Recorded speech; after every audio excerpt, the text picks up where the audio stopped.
దేవుని పరిశుద్ధ నామాన స్తుతి కలుగును గాక. దైవ వాక్కు అనే డైలీ కార్యక్రమానికి ప్రేమతో మిమ్మల్ని ఆహ్వానిస్తూ ఉన్నాం. మరి అనేకులకి ఈ వాక్యాలు షేర్ చేయడం ద్వారా దేవుని పరిచర్యను మీరు ప్రోత్సహించండి. అలాగే మీరు ఇస్తున్న లైక్స్ని బట్టి, కామెంట్స్ని బట్టి మేము ప్రభుని స్తుతిస్తున్నాం. మీ అందరి కొరకు నిశ్చయంగా మేము ప్రార్థన చేస్తున్నాం. మీ ప్రార్థన ప్రభు ఆలకిస్తున్నారు. తప్పక తగిన ప్రతిఫలాన్ని ప్రభు ఇస్తారు. మరి ప్రభు మిమ్మల్ని అందరినీ ఆశీర్వదించాలని మనసారా ప్రభు సన్నిధిలో ప్రార్థిస్తూ ఉన్నాం. ఈరోజు దేవుని వాక్యం కొరకు నిర్గమాకాండము 3వ అధ్యాయం 9వ వచనాన్ని మనం చదువుకుందాం. ఇశ్రాయేలీల మొర నిజముగా నా యొద్దకు చేరినది, ఐగుప్తీయులు వారి పెట్టుచున్న హింసను చూచి తిని. ఈరోజు ప్రభు మాట్లాడుతున్న మాట మీరు గమనించారు. ఇశ్రాయేలీల మొర నిజముగా నా యొద్దకు చేరినది. ఆమేన్. మనం చాలాసార్లు ప్రార్థన చేస్తాం కానీ ప్రభు వింటున్నారా అని అనుమానిస్తూ ఉంటాం కదండి. ప్రభు సన్నిధికి నా ప్రార్థన చేరిందా అని అనుమానిస్తాం. ఈరోజు ప్రభు చెప్పిన మాట చూసారా? ఇశ్రాయేలీల మొర నా సన్నిధికి చేరింది. ఆమేన్. ఇదే ఈరోజు వాగ్దానం. మీరు చేస్తున్న ప్రార్థన, మీరు ప్రభు దగ్గర పెట్టుకుంటున్న మొర ప్రభు సన్నిధికి చేరుతుంది. అది గమనించుకోండి. అందుకే మనం ఎక్కువ ప్రార్థన చేయాలని, ఎక్కువ ప్రభుతో మాట్లాడాలి. ప్రతి విన్నపాన్ని ప్రభువు వింటున్నారండి. మనం ప్రార్థిస్తూ ఉన్నప్పుడే దేవదూతలు ఆ విన్నపాలన్నీ ప్రభు దగ్గర తీసుకెళ్తూ ఉంటాయి. చూడండి, దావీదు గారు మాట్లాడుతూ చాలా చోట్ల ఏమని మాట్లాడతారంటే, ఆపత్కాలమందు నేను యెహోవాకు మొరపెట్టాను, ప్రభు నాకు ఉత్తరం ఇచ్చారు, ప్రభు నా ప్రార్థన ఆలకించారు, ప్రభు నా మనవి ఆలకించారు, ప్రభు నాకు ఉత్తరం ఇచ్చారు, శ్రమలోంచి నన్ను విడిపించారు, బాధలోంచి నన్ను తప్పించారు, అతను నన్ను ప్రేమించారు, నన్ను తప్పించారు. ఇవే మాట్లాడతారు. అంటే దావీదు గారు మొర ప్రభు వింటున్నారని దావీదు గారు గుర్తించారు, తెలిసింది. ఈరోజు ఇదే వాగ్దానం. మీ మొర కూడా ప్రభు వింటున్నారు అన్నది మనం గమనించాలి. మన ప్రార్థనలు ప్రభు వింటున్నారు. కొంతమందికి పెద్ద అనుమానం, నా ప్రార్థన వింటాడా ప్రభు? ఏమంటే పెద్ద పెద్ద బిషప్లు, పాస్టర్ గారులు మొర వింటారేమో.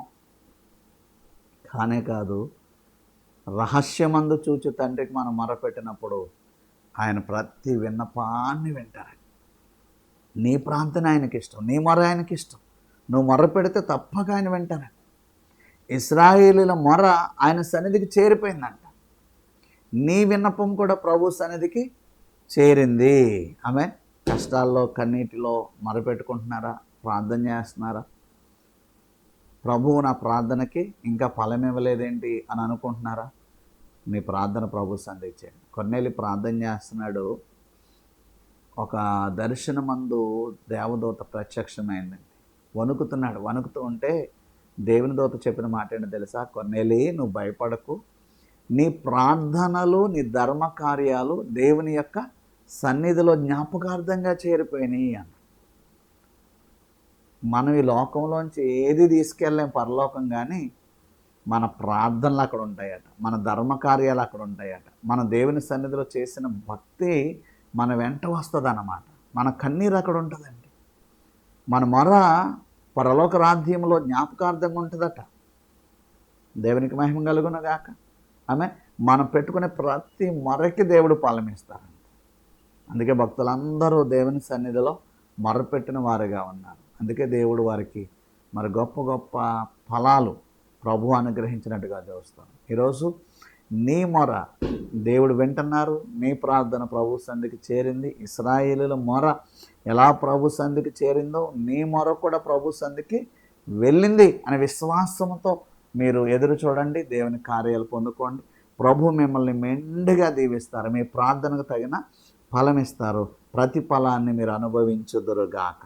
ఆమె పరిశుద్ధుడైన మా దేవ, మీ కృతజ్ఞతాస్తుతులు చెల్లిస్తున్నాం. ఇదిగో నాయన, ఈరోజు మాట్లాడిన ప్రతి మాటను బట్టి వందన. విన్న ప్రతి ఒక్కరి మొర మీరు ఆలకించి వారికి తగిన ఫలం దయచేయండి. వాగ్దానంగా వారి జీవితంలో ఈ మాట నెరవేర్చమని అడుగుతున్నాం. నాయన, వారికి వ్యతిరేకంగా రూపొందు ప్రతి ఆయుధములను యేసు నామములో తరిమి కొట్టుచున్నాం. కృపను విస్తరింపచేసి మీ దీవెనలతో తృప్తిపరచమని యేసయ్య నామంలో ప్రార్థించి అడిగి వేడుకొనుచున్నాము మా పరమ తండ్రి. ఆమె తండ్రి, కుమార, పరిశుద్ధాత్మ త్రియేక దేవుని కృప నిరంతరము తోడై కాపాడును గాక. ఆమెన్. God bless you.